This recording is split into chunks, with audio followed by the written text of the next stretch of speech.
नमस्कार दोस्तों। राजस्थान की किसी भी प्रतियोगी परीक्षा की अगर आप तैयारी करते हो, फिर चाहे वो आरएस हो, एसआई हो, टीचर एग्ज़ाम हो, एक सवाल जो हर एक छात्र को सताता है वो है कि राजस्थान का भूगोल कहाँ से पढ़े। बाजार में रंगीन कवर वाली कोचिंग गाइड्स की भरमार है, लेकिन क्या आपने कभी सोचा है पेपर बनाने वाला एग्जामिनर अपनी टेबल पर कौन सी किताब रखता है? तो दोस्तों, ये वो किताब है डॉक्टर हरिमोहन सक्सेना, राजस्थान का भूगोल। दोस्तों, आज हम इस किताब का रिव्यू करेंगे और ये जानेंगे कि ये किताब जो है वो कोचिंग संस्थान का जो भारी भरकम नोट्स है उनसे क्यों बेहतर है। दोस्तों, सबसे पहले बात करते हैं उन गाइड्स की जो मार्केट में है।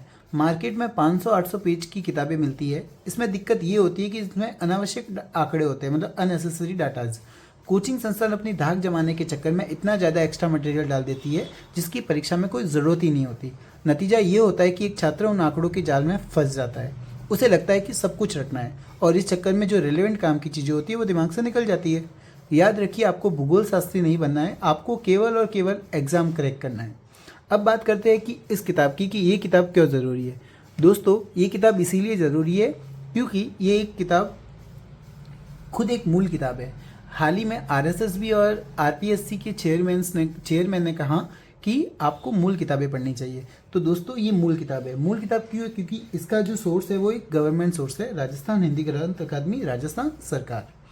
दोस्तों, ये किताब जो है वो मौसमी गाइड नहीं है। फॉर एग्जांपल के लिए जितनी भी गाइड्स होती है वो फिर या तो किसी पर्टिकुलर एग्जाम के लिए होती है, जैसे 4th ग्रेड के लिए, फिर आती है टीचर के लिए।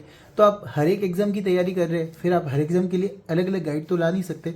तो इस किताब को जब आप लाओगे तो ये किताब आपके हर एक एग्जाम को कह सकते हैं कवर करेगी। तो आप हर एक एग्जाम में इस किताब को पढ़ सकते हैं। दोस्तों, जो कोचिंग के नोट्स जो होते हैं वो सफिशिएंट नहीं होते, क्योंकि कोई भी बड़ा आयोग या जब पेपर सेट करता है तो वो किसी कोचिंग की गाइड का नहीं बल्कि इसी सरकारी मानक पुस्तक का प्रयोग करता है। और सबसे बड़ी बात यह है कि अगर आपको कभी एग्जाम में आंसर की में अगर डाउट है तो आप उस डाउट को किसी कोचिंग संस्थान के नोट से है ना उसको कह सकते हैं कि चैलेंज नहीं कर सकते। अगर आप कोर्ट में जाते हैं और कहते हैं कि मैं इस फलान जी की कोचिंग से पढ़ा हूँ और इस फलान जी की कोचिंग ने तो मुझे ये वाला बताया था, तो नहीं होगा। उस चीज़ को या उस नोट्स को ये ना फाड़ के जज साहब जो है वो उसको कच्चे डिब्बे में डाल देंगे। लेकिन अगर आप इस किताब को लेके जाते हैं तो इस किताब को एज कह सकते हैं वैलिड एविडेंस के रूप में इसको यूज़ किया जाएगा।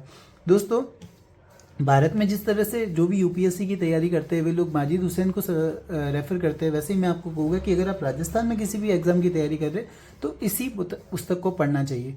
क्यों पढ़ना चाहिए? क्योंकि वहाँ पर सिलेबस में लिखा होता है राजस्थान का सामान्य ज्ञान, फिर चाहे वो भूगोल हो, इतिहास हो या फिर कला संस्कृति हो या फिर कोई भी विषय हो, वहाँ पे सामान्य ज्ञान जब भी दिया जाता है तब इसी किताब को रेफ़र किया जाना चाहिए। क्योंकि आपको कोई असिस्टेंट प्रोफेसर या आपको कोई लेक्चरर नहीं बनना है। समझ में आया आपको, है ना? तो अंत में यही कहूँगा कि अगर आप इस किताब को पढ़ना चाहते हैं तो लीजिए, ये बहुत ही किताब सही है। अब इस किताब के अंदर क्या है वो भी हम देख लेते हैं।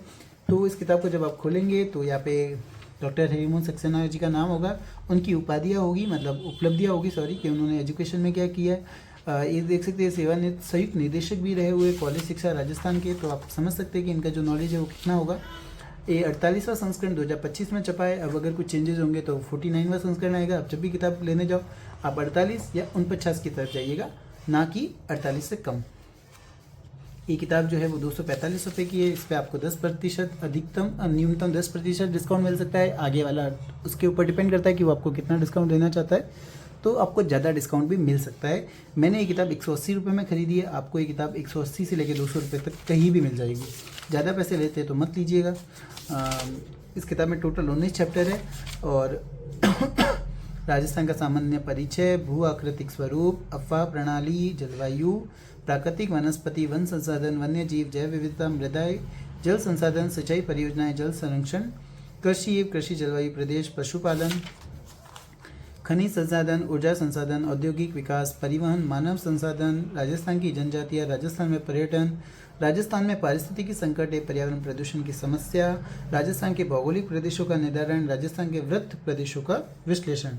360 पेजों में पूरी किताब है। इसके आगे की जो पेज है उसमें आपको एक बहुत बेहतर चीज़ देखने को मिलेगी। यहाँ पे देख लीजिए, अगर आप प्रशासनिक सेवा की तैयारी करें जहाँ पे आरएस मेंस का एग्जाम होता है तो वहाँ पे आप निबंधात्मक, लघुतात्मक, अति लघुतात्मक प्रश्नों की तैयारी घर बैठे कर सकते हैं।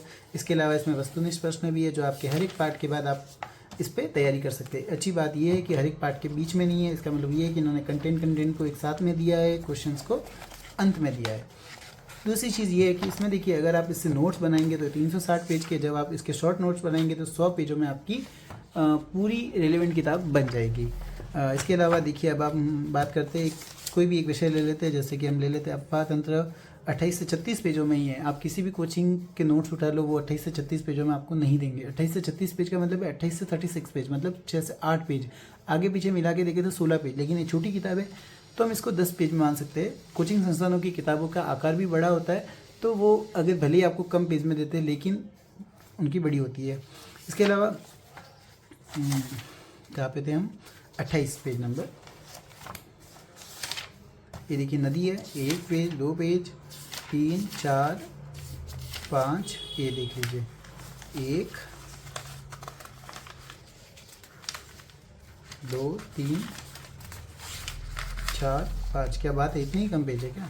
हाँ, 1, 2, 3, 4, 5, 6, 7, 8, 9 पेज ही है। और 9 पेज में भी देख लीजिए, एक तो ये 2-3 तो मैप ही आ गए इसके में, 2 मैप आ गए, एक सारणी आ गई। देख लीजिए इसमें देखिए मीठे पानी की झीलें, तालाब और बांध, ये सब एक साथ में दे दिया है। आप किसी भी कोचिंग का नोट्स उठा लो, वहाँ पे आपको झीलों के इतने सारे नाम होंगे कि आप जब झील याद करोगे तो बांध भूल जाओगे, बांध याद करोगे तो आप खुद अपना नाम भूल जाओगे। है ना, तो आप ये किताब ले सकते हो। बंगाल की खाड़ी में गिरने वाली नदियाँ देख लीजिए, 1, 2 और 3 दी है, और इसमें भी उप नदियाँ भी 3 ही दी है वरना। और इसमें ये भी देखिए अच्छी बात ये है कि देखिए अब आप जब कोई बड़ा तैयारी एग्ज़ाम करेंगे तो मे भी शायद वहाँ पे आपको सफिशिएंट ना लगे, लेकिन ये ठीक है अगर आपको इतना बहुत याद है। देखिए जैसे काली सिंध नदी मध्य प्रदेश के देवास के निकट, अब आपको पता है कि चंबल नदी जो है वो दक्षिण से मतलब प्रवेश का मान सकते हैं, दक्षिण पूर्व का मान सकते हैं, वहाँ से प्रवेश करके ये जो है वो उत्तर पूर्व से निकल जाती है। तो अब आपको पता है कि ये अगर काली सिंध आ रही है तो ये कहाँ से आ रही होगी, नदी ऐसे चल रही है, जिस तरह से चल रही है उस तरफ मुंह है, तो उसका मुंह इस तरफ है, तो दाई तरफ से, तो ये दाई तरफ से नदी आ जाएगी। ये भी मध्य प्रदेश से तो ये भी दाई तरफ से हो जाएगी। ये चित्तौड़गढ़ जिले से तो ये बाई तरफ से हो जाएगी, है ना। ये भीलवाड़ा से तो ये भी बाई तरफ हो जाएगी। मध्य प्रदेश गंभीरी नदी ये वापस दाई तरफ से। ये आपको थोड़ा सा कॉन्सेप्ट पता होना चाहिए ना। तो ऐसा नहीं कि भाई इसमें तो नहीं लिखा हुआ दाई से निकलती है बाई से निकलती है ना। तो अच्छी बात यह है कि इसमें ज़्यादा नदियाँ नहीं हैं, तो आप इसको इजीली कैरी कर सकते हो, रीड कर सकते हो। अंत में यही कहूँगा कि आप इस किताब को ज़रूर आपको पढ़ना चाहिए मेरे हिसाब से। तो फिर आप अपनी मर्ज़ी के मालिक है, लेकिन किसी भी कोचिंग के ऊपर भरोसा नहीं करना चाहिए। कब क्या प्रश्न गलत हो जाए कुछ समझ में नहीं आता है। बस इसी के साथ मैं इस वीडियो को अंत करता हूँ। आपको अगर वीडियो अच्छा लगा हो तो शेयर कीजिए, लाइक कीजिए, सब्सक्राइब कीजिए, और अगर आपको किसी भी चीज़ का बुरा या अच्छा लगा हो तो उसको कमेंट बॉक्स में ज़रूर दीजिएगा, मैं आपको रिप्लाई ज़रूर दूंगा। Thank you so much.